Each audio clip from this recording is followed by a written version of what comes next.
At the moment of filming this video, it's starting to become really cold where I live. To be honest, when I have to think about what to cook, I can only picture a nice dish with a warm sauce that leaves me satisfied and sleepy afterwards while I digest it under a blanket in the sofa.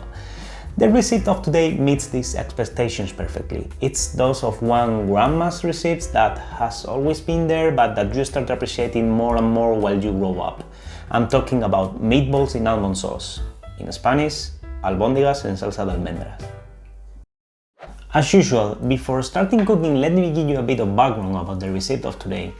And we are starting with our main character, the meatballs. For sure, I know, meatballs are not unique of the Spanish gastronomy, but they've been present in our cuisine for quite a few centuries. Due to their Spanish name, albóndigas, I suspected that they had their origin in the Arabic culture. This is because in the contemporary Spanish, despite being a Latin language, a lot of Arabian terms remain due to the Arabic presence that took place in the Iberian Peninsula for a few centuries. Actually, most of these words start with al, which is the article in the Arab.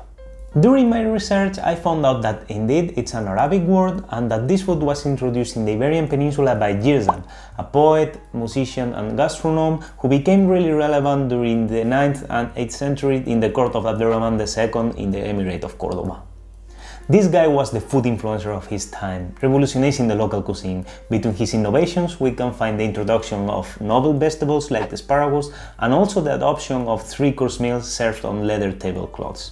Additionally, he popularized the use of crystal containers for drinks, a much more elegant and effective alternative than traditional metal vessels. And furthermore, he popularized the consumption of wine during meals, so for that, thank you Girzab.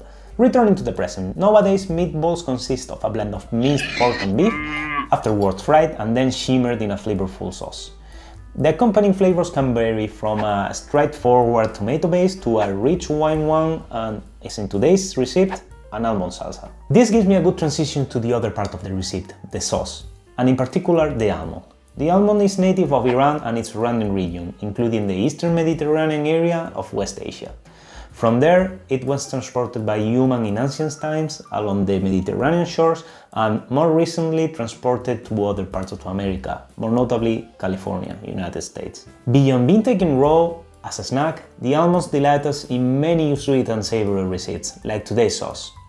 They are packed with essential nutrients like healthy fats, vitamins, minerals, fiber, contributing to an overall well-being and more specifically to a good heart health. The almond sauce we're cooking today is based on the picada. The picada has also its origin in the Arabic cuisine, and it consists of various condiments crossed together in a mortar or in a food processor if you don't have one, and then added at the end of a cooking stew to provide a richer flavor. Therefore, it's not a dipping sauce like for example the alioli, but rather a basic sauce used to season and bind recipes of all kinds. Okay, I think that's enough theory for today. I will leave you the ingredients and quantities in the description below, and now let's take action and cook. Alright, let's start with the meatballs mixture. It's not a big mystery, we just need to mix a few ingredients. We will begin with 1 egg, 1 garlic clove, which we are gonna chop very finely, and half an onion. I like to have it almost like a paste, that is why I help myself with a grater.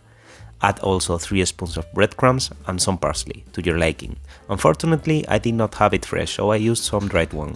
Season with salt and pepper before adding the meat, this way they will be evenly distributed in the mixture.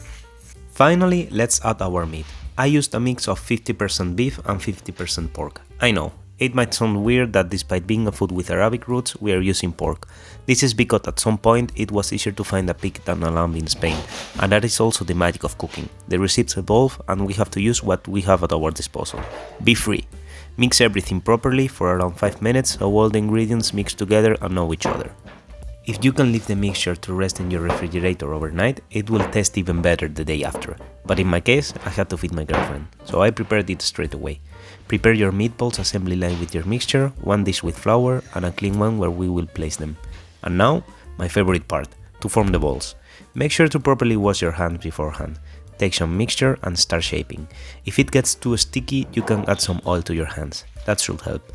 To be honest, I take by feeling the amount of mixture for each ball, but you could either weight them or help yourself with a couple of big spoons. Just make sure that they are more or less of the same size so they cook evenly afterwards. After forming the balls, flour them and lastly put them on the clean dish. I ended up with 15 meatballs of around 30 grams each. Now that we have our balls, we will fry them a bit. Traditionally, the Spanish grandmas deep fry them, but I personally think that it is excessive, so I just put some olive oil in a pan at medium-high heat and start cooking them. We just need them to cook on the surface, so they seal and don't lose their juices later on. We will eventually finish their cooking in the sauce. You can use a couple of spoons in the process to flip them and to make sure they are cooked evenly on all sides. Once we are finished, prepare a dish with some kitchen paper and put them there so they lose a bit of the oil. Now, time for the other part of the dish, the sauce. Cut in dices one onion and the remaining half from before. Put it in the same pan at medium heat with some new olive oil. I have discarded the previous one as it was already a bit dirty from frying the meatballs. While the onion cooks, let's prepare our picada. The traditional picada usually consists of 3 basic ingredients: toasted almonds, garlic, and fried bread. You can also add some fresh parsley if you want. As my almonds were not peeled, I had to do it for a better consistency and texture. For this, I prepared some water and boiled them for around 5 minutes. To peel them is a bit tedious, so if you can get naked almonds, you will be thankful. You can press them slightly on the tip and the peel will remove. After finished, I also chopped a couple of garlic cloves. In the meantime, the onion was ready, so I set it apart and prepared another small pan there with olive oil for the picada. First, I cooked the garlic. As a tip, it is better to cook the garlic from cold oil, so it infuses a bit and cooks gradually. Avoid toasting it too much, otherwise it can get too bitter. Once cooked, reserve it and fry 3 or 4 bread slices, depending on the size of the bread. Finally, toast the almonds in this oil for around 10 minutes. At the end, you want to have them with a nice golden brown color. Now that we have the ingredients for our picada, it is time to chop and mix everything together to have a minced texture. Actually, and this is the Spanish lesson for today, picada comes from the verb picar, which could be translated as to chop. You can help yourself with a food processor, as I did. Before mixing everything together, here is my secret tip for an amazing final flavor. Add some cinnamon. Just a little bit, as this spice is quite powerful. This will elevate the dish to the clouds. Now, yes, mix everything for a few minutes and at the end you want an homogeneous paste, like this. With our picada ready, we have to cook it together with the onion we reserved. So put the big pan back on the heat at medium-high level and add the picada to it. Cook everything together for a short while, like 10 minutes maximum. Once all the flavors have met each other, time to add half of a liter of chicken broth. You can also add a veggie one if you wish, it fits perfectly here. Let everything cook together for another 5 to 10 minutes. At this point, you could also add your meatballs and let everything cook. However, I personally like to have a thinner sauce, so I mix everything together with a hand mixer. You can leave it as thin and creamy as you wish, it depends on the texture you like the most. I like some almond crumbs, so I won't mix everything completely. Now put the sauce back to the pan and add the meatballs. Let everything cook at medium-high heat for around 15 minutes. The sauce will reduce and get thicker. If it becomes too dense, you can also add some water. In the meantime or beforehand, you can prepare a side dish. Some potatoes or rice pair great with this dish. In my case, I took the chance that I was grilling some veggies in the oven to cook along some sweet potato, which is a great side dish for a winter recipe. And that's it, dish ready. Now, time to plate it. Put 4 or 5 meatballs in a dish with some depth. Don't forget to put more of the amazing sauce and your side dish next to it. Look at this beauty. It smells incredible and comforting. Now it's time to try it, don't you think?